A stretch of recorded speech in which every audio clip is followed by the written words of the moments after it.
Hello, everybody, and welcome back to Classic Dune, and welcome to the strengths and strategies of the Tleilaxu faction. Now, these guys came out back in, I think, 2020 in the first expansion, Ixians and Tleilaxu, and ever since then, these guys have been my favorite faction, only recently surpassed by House Ikaz, so they're my number two or number three, maybe. But I find the gameplay of this faction super interesting. I think it really captures that style of playing from the sidelines and pulling strings just to kind of control the game in their favor, similar to the Bene Gesserit, but in a completely different way of going about it in terms of their abilities. So let's start off with their at start, no better place. And they're going to start with 20 forces in reserves and 5 spice, which is pretty horrible. There's some factions like the Fremen that start with less spice, but of course the Fremen have tons of forces on the board to start, 10 of them. And then there's other factions like the Bene Gesserit and the Guild who also only start with 5 spice, but again, they too start with forces on the board. Their at start is the same as the Riches, which is again 5 spice, 20 forces in reserve, so it's pretty bad. It's overall probably one of the worst ones in the whole game, which kind of sets the tone for the Tleilaxu. They're going to start off in a pretty bad position overall. Of course, it's going to be up to you to bring them up to speed and compete the other factions. Alright, and then next is their free revival of 2 forces, which is pretty standard, the most common amount. You would think that as the Tleilaxu, they might have a higher rate or something like similar to Fremen, but the revivals will not be any problem for them, as we'll see. So their first advantage is the face dancers, and it's a pretty spicy ability, pretty well loved or well hated depending on who you are. I'm somewhere in the middle for various reasons. But to start with, this is a advantage that replaces traders. So they do not have traders, they can't call traders like normal. Essentially, start of the game, they are not going to draw traders with everyone else. Instead, after everyone has picked their trader and returned their remaining cards to the deck, excluding Harkonnen, of course, if they're in the game, the Tleilaxu are going to take that deck, shuffle it, and draw 3 trader cards as their face dancers. Now, how do they reveal them? Well, after any battle, if the winning faction played a leader that you have as a face dancer, regardless of if they survived, you can reveal that face dancer, kill the leader, and replace any of the winning faction's remaining forces in the territory with your own from anywhere on the board or from your reserves. And then for the faction that did win and became face dance, they still have all the bonuses, all the positive effects of winning that battle. They're counted as winning it for all respects. So they keep their cards, they gain any spice for killed leaders, unless the leader was killed by the face dancer. And also they would gain slash keep any tech tokens if that were applicable. So any anything related to winning the battle, other than having your forces stay there, still counts for them. And then at the end of every Mentat pause phase, you can shuffle one of your unrevealed face dancers into the trader deck and get a new one. And then once you reveal all 3, you can shuffle them all back and get a fresh hand of 3 new ones. Now, it is important to state, it's a little bit ambiguous here, and I made this mistake a lot, but you cannot call a face dancer that you've already revealed.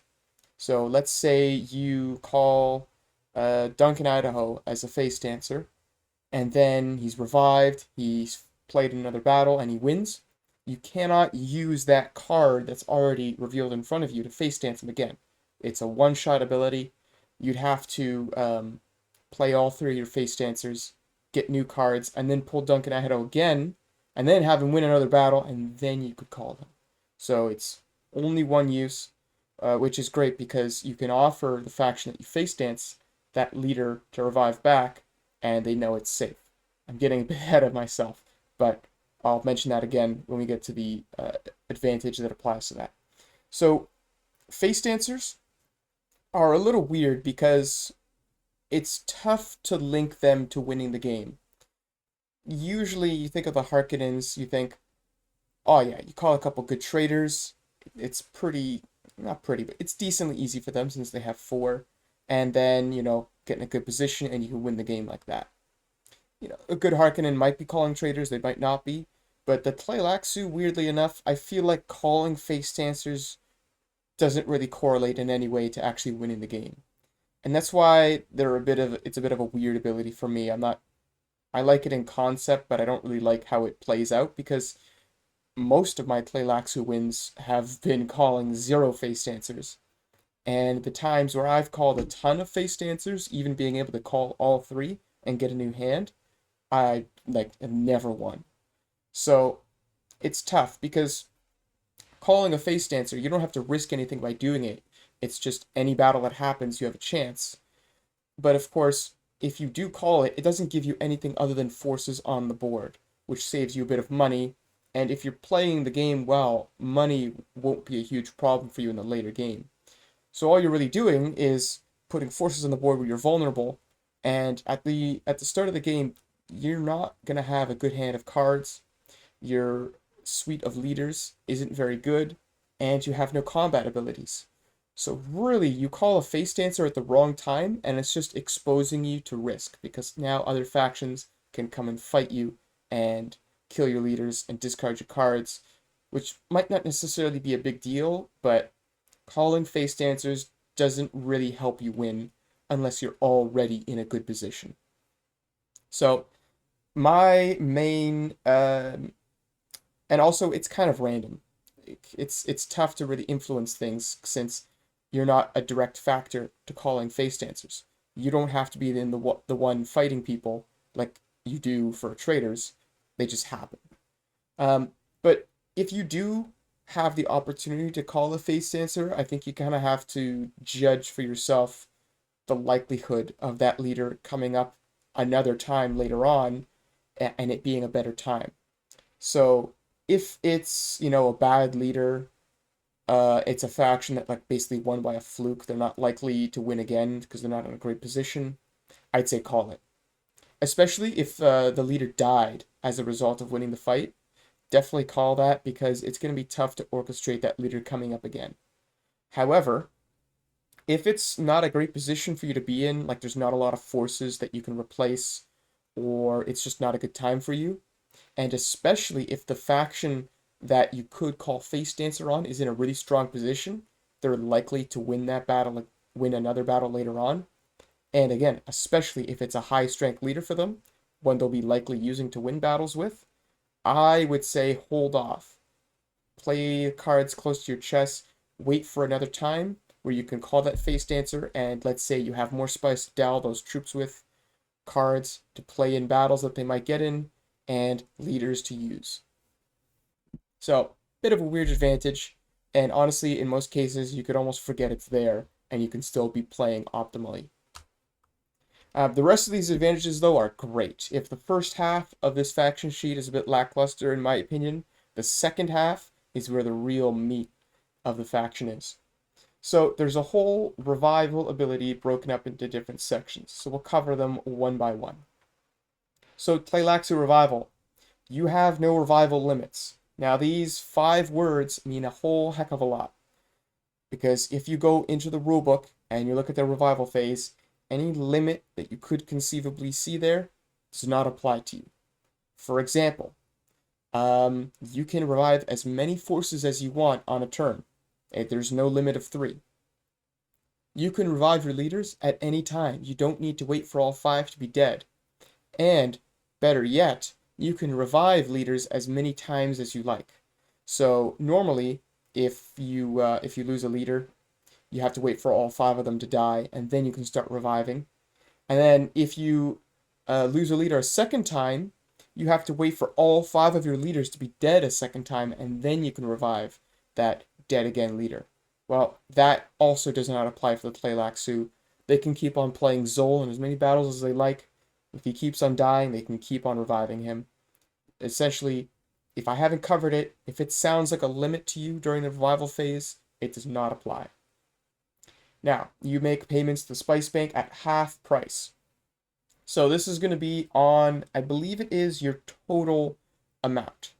So you look at, I'm reviving this many forces and a leader, half off. Actually, so it's the total forces and the leader is separate, I think. So it's half for each leader and half of the total amount of forces.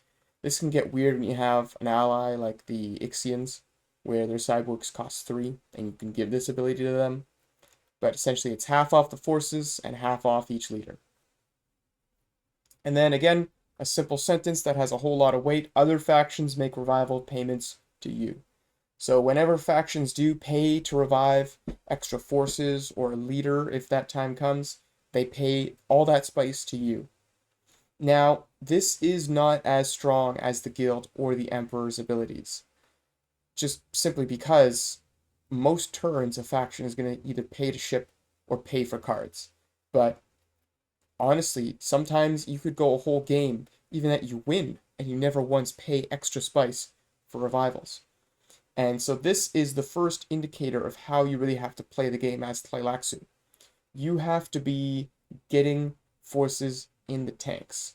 You have to be getting lots of forces in the tanks to a point where a faction cannot conceivably continue being relevant unless they spend extra spice on revivals.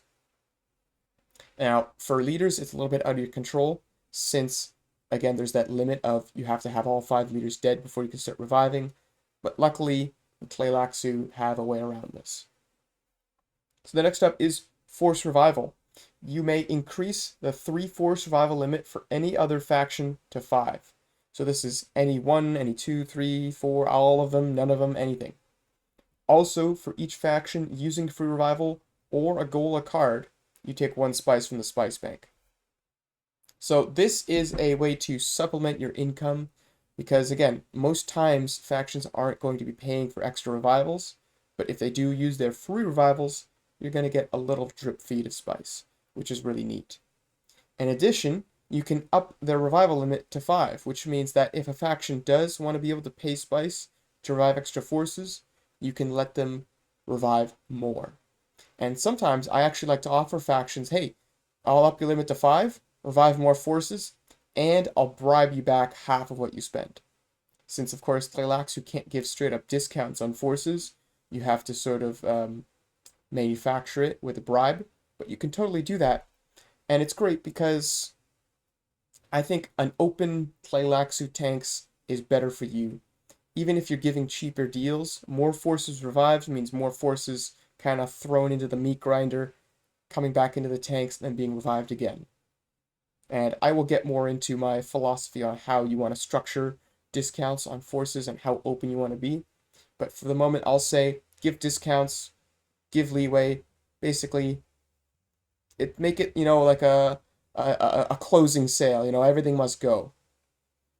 Open season on the Tleilaxu tanks. All right, and then this one's pretty interesting, leader revival. So upon request by a faction for a particular one of its leaders in the tanks, you can set a price and if met, revive that leader, whether it's face up or down. And you may do this only when fewer than 5 of that faction's leaders are in the tanks, and then when all 5 are there, normal rules apply. And that little last sentence there is just so that if a faction has all their leaders dead, you can't just set the price for the leaders really high and make them unable to revive anything. So once they're onto the normal revival rule, this doesn't really apply. But once they got that 1 leader back, then you can start offering deals. This is great because it essentially completely changes the way leaders dying works.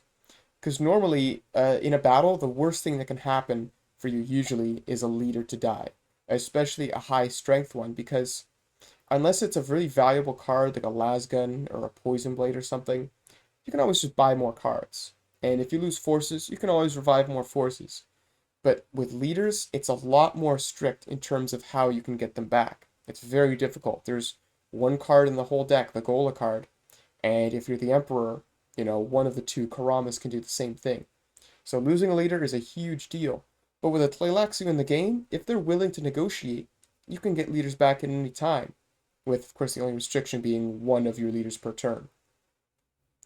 So, again, I would very heavily suggest um, give leaders away, make it cheap. Half price is usually a good number to set it at. So if someone wants to revive Chani, who's a 6 strength, say, hey, you know what, you can have her for 3. And basically, my whole idea on this is that the more you give discounts and the more willing you are to negotiate, the less people will be worried about having forces and leaders die. If, for example, they're like, oh, I'm going to go for this, but I'm a little worried about these forces and these leaders dying, so you know what, I'm just going to hold off for now. But if you've been continuously setting the precedent that you're willing to negotiate, you'll give heavy discounts on revivals, then a player that might have just stayed in space and not fought a big battle, they might just go for it instead and say, hey, you know what? Even if I lose, at least I can get my forces back. I would even say sometimes make it free if it seems right. Like if a faction is a little bit down and out, say, hey, you know what? Take that leader back for free. Get in there, cause some havoc, cause some chaos, do you, and just don't even ask for a favor in the future. Just let him go. The only restriction might be is if you have like 2 face dancers of a particular faction and they have a dead leader that isn't one of your face dancers and you kind of want to try to narrow their options, try to get them to trigger one. That I would say is a good time to maybe say no. Or in those cases, instead of saying specifically no, I like to just set a price that's a little higher than they would actually pay. Because if you are, giving leaders out here and there, then if you just say straight up no, they might be like, what's going on here? But if you set a bit of a higher price than normal and you give some other justification, then they might be less likely to be suspicious about why that is. Maybe less suspicious about face dancers. Now, the other really important thing about your control of revivals, your ability to reduce the restrictions and also give discounts, is that you can be an equalizer on the game. So the most of the time when a game ends, it's because 1 or 2 or 3 factions are far stronger than the other ones, and they just have no hope of stopping them. But as the Tleilaxu, you can try to act as an equalizer. You can give heavy discounts and open up restrictions on the factions that are losing a lot of battles, um, as long as they're not still in a strong position. Like, you can lose a battle, and if you lost no cards or leaders, it's not really a big deal. You're still strong. But if, Fremen or Harkonnen lose a really crushing battle, give them revivals, heavy discounts, give them leaders back, keep them in the game, because while all the factions are at similar power levels, it means that when they fight, their battles are going to be much more costly. If you think about an emperor who's got a full hand of cards, lots of spice to dial with, fighting, a poor Harkonnen who's down on their luck, doesn't have any cards, other leaders are weak, the emperor's not going to have to dial many forces. But if you take those 2 factions and they're both around the same power level, they both have the same amount of forces, a similar amount of spice to dial with, whatever the outcome of that battle is, no matter who wins, there's going to be lots of dead forces for you to, again, capitalize on when they inevitably have to get revived. So that's why I say at the end of the day, don't don't close down the tanks. Let them open up. Let forces flow freely into the tanks and back out. And as long as you're taking a little bit of money as they come out, then you are at a net positive. It's better to be making some money than no money. If nobody's reviving anything, you're getting no spice. But if everyone's getting 3 or 4 forces a turn and factoring in like bribe backs for discounts, you're only getting like 1 or 2 spice per faction. That's a heck of a ton more spice. And not only that, it's promoting a table environment where big battles can happen and the factions aren't crippled by it, which means they can go and get back into more big battles, which means more dead forces and more spice for you. So that is the big thing. Open up the tanks. Give people discounts. I cannot stress it enough because I think some people, they see that you have this unique control over the revival phase. You can say, oh, you want Stilgar this turn? Nope. No thank you. And it can kind of get in your head and you want to, power trip about it a little bit. But I would say don't do that. Give people as many favors as you can. Of course, be choosing. If it's a BG who's doing really well and they want their leaders back, that's also a good case to either set a high price or just say straight up no. You want to equalize the table, not help everyone equally. Okay, and now Zol. So one of your leaders here, Zol, is X strength, which means that he's going to match whatever the strength of the leader he faces in battle is. So if it's a cheap hero, it's going to be 0. If it's Stilgar, it's going to be 7. Now the important thing to think about with this is anything which would affect the total of the leader that he's going up against does not affect Zol's value. It's the printed value on the leader disc. So things like Kwisatz Haderach, or a leader skill, or any number of other things that would modify the value of a leader disc do not apply to Zol. That is to say that if Zol goes up against Lady Jessica with Kwisatz, Lady Jessica is worth 7, but Zol is only worth Lady Jessica's printed value of 5. But anything that would modify a leader's strength, like Zol if he had a leader skill on him, it would be whatever his copied value is, plus, let's say, 3 from being, what do you call it, Ginaz Swordmaster, and you're playing a projectile weapon, you get that plus 3. So it would be X plus 3. A little bit of math, but hey, there's far worse math in Dune already, so this isn't too much of a stretch. He's pretty nice as a leader, but honestly, Stilgar would be better, because he's just always worth 7. But hey, Zol could potentially be worth as much as Stilgar.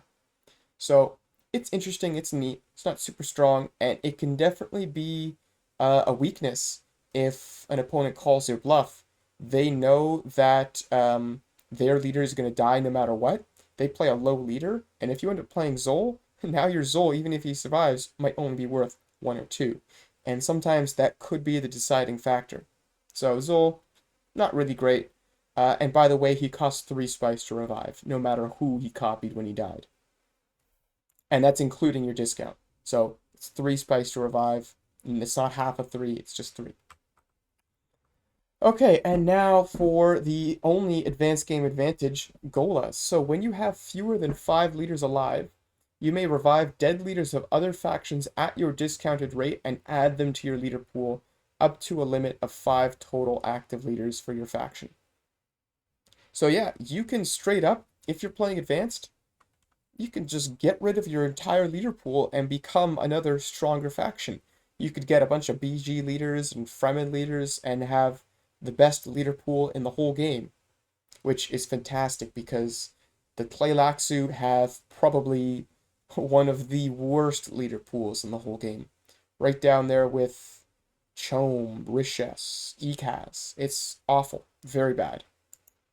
But the neat part, especially for playing advanced, is that you can get these guys killed and revive them with better versions. Get yourself a Jessica, a Stilgar, a Lady Fenring. You can even get Duke Vidal, but of course the Moritani can steal him from you, but not the Ekaz. Okay, so I've talked about letting the Tleilaxu tanks be open, reviving lots of things for other people. But now, how do you want to play the game as Tleilaxu? Well, I will say you've got to be in it to win it. You've got to be shipping forces to the board and starting fights every single turn if you can manage it. The one thing you never want to do as Tleilaxu is get down to 0 spice at the start of the shipping and movement phase, because that means that you're not going to have any impact on the game at all. You can't start fights, and especially if you're at a very peaceful table, it's going to be your responsibility to be starting those fights, getting forces in the tanks to start your economy. That's the main pitfall of the Tleilaxu. They start with very little spice. They've got no combat advantage to help them harvest spice. They start with no forces on the board. So they're going to be very poor until they can get the Tleilaxu tanks filled up with forces and start getting income from those revivals. So what I like to do on the first turn especially is bid no more than 3 spice for a card. If I can get one, that's good. Otherwise, meh. and I like to take 2 spice and ship some forces to Carthage and move either one of them to Arakeen or to Siege Tabor, wherever there's people. But basically, I like to start 2 fights on the first turn just to try to get some forces in the tanks. It's especially great if you start with a weapon as the Tleilaxu because you can try to start killing leaders while there's few defenses in the game. And even if you lose that card, well, not so huge a deal because if you can get your economy going early, then you'll have spice to buy as many cards as you like later on. And that's really the thing, is getting your economy going, getting it to the point where you're gaining 5 or 6 spice every turn, and then hopefully even more in the future. Now, if you have a really good strategy, you can make that happen as early as turn 3. There's sometimes where I've even had it happen on turn 2. And crazy it is to seem, I have once gotten a win as the Tleilaxu on turn 2 and turn 3 even. It's pretty crazy when it does happen. But hey, if the circumstances are right, you can definitely surprise people. It's not something that they have any easier way of doing than any other faction, but people don't expect a lot from the Tleilaxu. They tend to underestimate them in the early turns, and so you might be able to get some sneaky wins that way. But otherwise, you want to be starting fights. Always, always ship down, start some fights, never throw fights unless the price is right. Because at the end of the day, forces in the tanks are worth more to you than any amount of spice. Um, Now, the main thing that's important for the Tleilaxu is that again, you want to keep fights happening. I often like to make deals to just like, hey, don't throw that fight. Just fight it out, and if you lose a leader, I'll revive him for you for free. One of my favorite deals actually as the Tleilaxu is basically think of it like a chip, a free leader revival chip. And I'll give it to someone, I'll say, hey, you know what? Cash this in whenever you want as a free leader revival. And the great thing, why this is so great for the Tleilaxu is because you are uniquely able to sell something that is valuable to other players that doesn't cost you anything at the time you sell it. It's almost like a loan. Like you think of Atreides, they can sell their hand knowledge, or the Ixians, they can sell the bidding knowledge. Same thing with Atreides as well. You know, the Fremen have the storm knowledge. These are all things they can sell, but they do inherently lose something at that time because now it's more people that know who would have otherwise not known. But as the Tleilaxu, selling leader revivals for 0 spice or for a discount costs you nothing at that time. So if you can, it's like taking a loan. If you can take spice in early, it costs you nothing. Only thing is it's going to be free leader revivals later in the game. But hopefully by the time it comes to that point, you've already built up your economy enough to where it's not a huge hit. So I would definitely say free leader revives, just interesting future revival deals are a very powerful thing for you. Things like, oh hey, your next 7 forces you revive, you pay to revive, I'll bribe you back half of it, or all of it even. Just things like this that make people more willing to get into costly battles are very important. And it's honestly why I love the Tleilaxu so much, is because the there's 3 main economies in the game: the bidding phase, the shipping and movement phase, and the revival phase.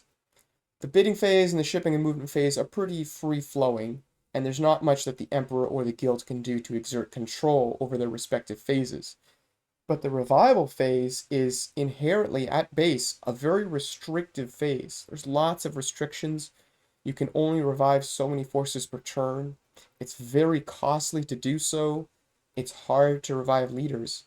But at the Tleilaxu, at your will, you can open up all these restrictions. You can give discounts either as a leader, just reducing the price, or as forces, giving a discount. It's so interesting because you exert so much control, and it really almost feels like the Rishas, where they introduce their own unique bid once per phase, and they get all the income from it, and they sell something that people can't otherwise get. You exert a lot of control over the revival phase, and really the main determining factor over how well you do as the Tleilaxu is going to be how well you can leverage that control. So it's a very deal heavy faction, probably one of the most deal heavy factions in the game just because of that. So I would say make lots of deals, be very open to negotiation, and I would say that's going to be your main opportunity is how willing people are to negotiate. If you can make good deals, then that's going to be a major boon for you. And the pitfall for them is going to be one is going to be locking down the tanks. You're in there, your abilities are to open up revivals. There's no ability that lets you prevent revivals other than the Karama. So I'll say big pitfall is not giving people revivals if they're willing to pay for it. Just open it up. Give people forces to throw back into the fray, to get into battles, to get other forces killed. It's I cannot stress enough, it's so important as Tleilaxu to not be poor still on the fourth or fifth turn. Another pitfall is going to be not making yourself relevant. If even on a single turn you're not shipping forces to the board and getting in fights, unless it's to do something really important otherwise, like buy a potentially very important card, you're missing out on a lot of efficiency. So it's going to be very important on every turn to get on the board, start getting in fights, and I would say live off Chom Charity for the first 3 or 4 turns. Just go down to 0 spice, spend it shipping forces, getting in battles, and then use that Chom Charity to get back up to 2. You might get 1 or 2 spice in the revival phase from free revivals, and then put all that spice immediately back into forces on the board. Get in fights, cause casualties. Do not hoard spice as the Tleilaxu, because anything they do, if it's um if it's optimal play, any spice they invest will inevitably come back in the revival phase. If you buy good cards, it's hopefully going to be you winning battles to kill forces which have to be revived and leaders which have to be revived. If you revive forces, that's going to be your ability to get into more fights and win those fights. Shipping forces, same thing. Everything you invest spice into is going to be directed towards you winning fights in the future, because that's all they can do. They don't have strong leaders to start with. They don't have a combat advantage. So all the spice you spend needs to be directed towards, at first, getting into battles, and then near the end of the game, being able to win battles. So buying cards is going to be a big priority for them. Getting a nice hand of cards, and then getting into strongholds and marketing yourself as a good ally. You say, hey, look, I'm the Tleilaxu. I've got good cards. I've got a stronghold or two. You should ally with me, and I can support you. Even if you go through heavy losses, I can give you cheap revivals. I can keep you in the game. I can give you spice to buy cards that you lose. So really, it's a big attrition faction. You can definitely win the game by attrition, by just grinding the other factions out. They're losing forces, they're paying you to get them back, and then just by the end of it, you can still revive as many forces as you like per turn. But by the end of the game, you might even want to start restricting revivals. Say, hey, nope, not going to increase your limit. Sorry, not going to give you that leader. And then by that point, you just outpace other factions in revivals, and it might not even matter if you have good cards or good leaders. You can just simply outdial people because they will only have their 2 or even 1 free revival to ship with and fight with. Great alliances for the Tleilaxu, I gotta say, are Guild and Chom. Those are the really standout ones. Guild, because the Tleilaxu gets stronger as the game goes on, and the Guild, well, they win if the game doesn't end, so that's just a great alliance on paper. It's also the fact that it's very great for attrition, because you as the Tleilaxu have cheap revivals. You can revive all your forces, and then the Guild can give you cheap shipment, so you can kind of just human wave, grind people down to a halt, and it's going to cost you very little. Chom, it's great because you give your ally the Chom half-price revivals, but they also have half-price revivals, and it's not like the Guild, how they give, Guild shipping rates, and then, a Karama, it doesn't give you quarter price shipping. But for the Tleilaxu, that is the case. So if you're allied with the Chom, they essentially have quarter price revival. They can revive 2 forces for only 1 spice, and they can revive all of their forces. So essentially, they could revive all 20 of their forces for only 10 spice, and on a good turn, that's as much as they're going to get from Chom. So it's insane the kind of human wave you can do with the Chom Tleilaxu alliance. I won an invitational with that alliance, and it was just insane. So yeah, that's going to be the strengths and strategies of the Tleilaxu. Super interesting faction. They play very differently from the other ones, and you know what? That's why I love them so much. So give them a try. Let me know how these tips fare for you. Let me know any cool, weird Tleilaxu wins or crazy face dancer shenanigans you've pulled off. But for now, that's going to do it. I'll catch y'all next time.